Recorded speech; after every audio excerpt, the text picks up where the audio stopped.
I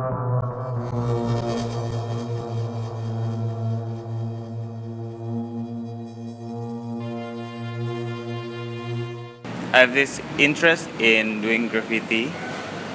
Sports, yeah, and for me I would say that sports is one of the key interest hobbies that I have. This little toy called the kendama.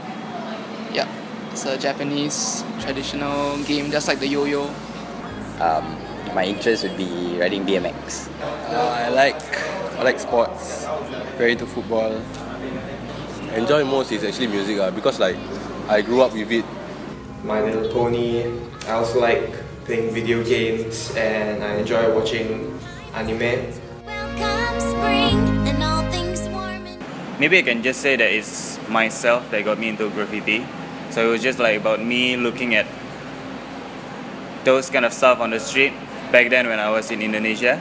Being under the influence of friends around, because each one of them started getting their own, and then being around them makes me feel like I should get one myself. Animation basically because I want to learn on how those big studio like Pixar, Disney, Marvel Studio, how they create all the CGI effect and everything that they use in big film production. Always been a sport as I was a kid growing up. Started with that, then of course brothers supported Man U. They also played for the school team, so on and so forth. So I just carry on from there. Starting a band also, was sort of a dream for me because I always wanted to play in front of an audience. Just not knowing what kind of music that I would be playing actually. My Little Pony started with me when I began seeing short clips of the show on Facebook. My friends will start posting little video snippets of them and it got me interested. One of the reasons why, as friends, we hang around people with the same interest because there's something to talk about, and there's that whole unspoken bond that we have because there's that common topic, that common interest that we have, that common things that we do together that builds a relationship. Making of the band part is like, it's more of a coincidence kind of thing. So it's like, impromptu meet up with friends and then like you guys want to jam and stuff like that. We're like, yeah, not knowing that each of us have that individual talent in or forte in that sort of line lah. So it's like, I feel comfortable and I feel that whatever that we have in common between us is exclusive to us. It feels good that you are on the same frequency as people who are into the same sport as you, and it's actually easier for us to talk to each other since we have like more things to talk about. The thing about My Little Pony is how it stresses, friendship is magic. It kind of tells you that having friends is a very important thing. So the friends that I made through My Little Pony, I find they are a really caring bunch of people. So the families can grow. I've heard about it, but I don't think I've ever watched. I know My Little Pony is the animation, right? The ponytail that have the rainbow on the back, yeah, I have not watched, but I've definitely heard about it. I think it's that cartoon, right? My Little Pony. I think I know that cartoon, sort of. Yes. What? I don't. So you heard of that? But I've heard of it, yeah. My Little Pony.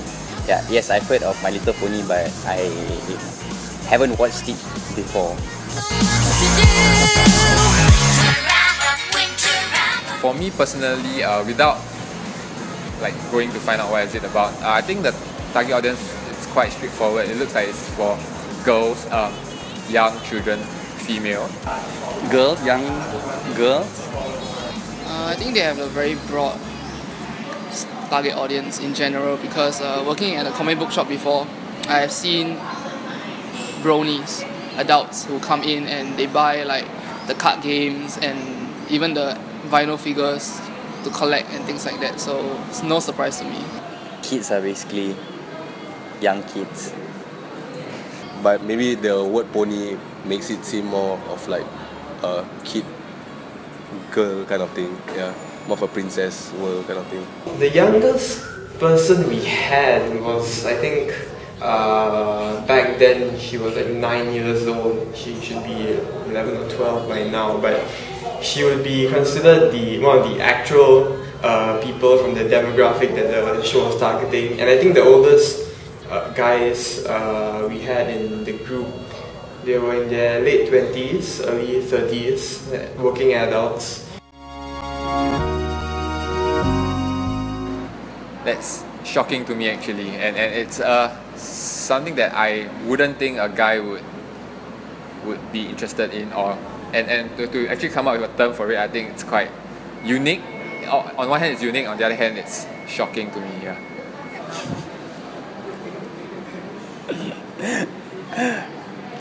Teenage boys and grown men. If you're talking like Adventure Time, you know, that makes sense to me. Like there's no direct audience.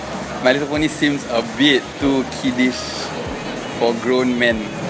I think I know. I've heard the amazing fact about it. So, and they actually call themselves bronies. Oh, seriously? Yeah. Okay, that's new. Brownies. It's funny. Okay. Like okay, I get it if you're a dad of like a young girl who watches the show, so you happen to watch it from time to time. But to get so into it until you become a bigger fan than your daughter, I think it's crossing some line, you know?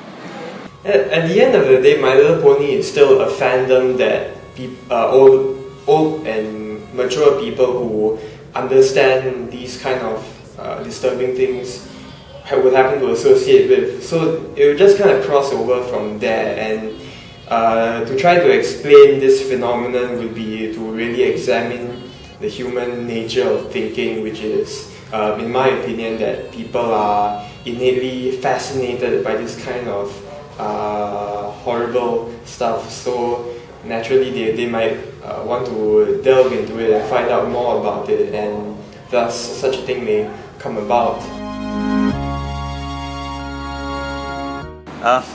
No. Nope. Never will be. So bro and ponies. No, Brony. Definitely not Brony. I don't think so. I like horse, but not ponies. Definitely not. I'm not a pony. I don't know. I'll just watch it to know whether I'll be a pony or not. But I guess not lah. No. No, Will you ever be one? don't think so. Okay. Alright.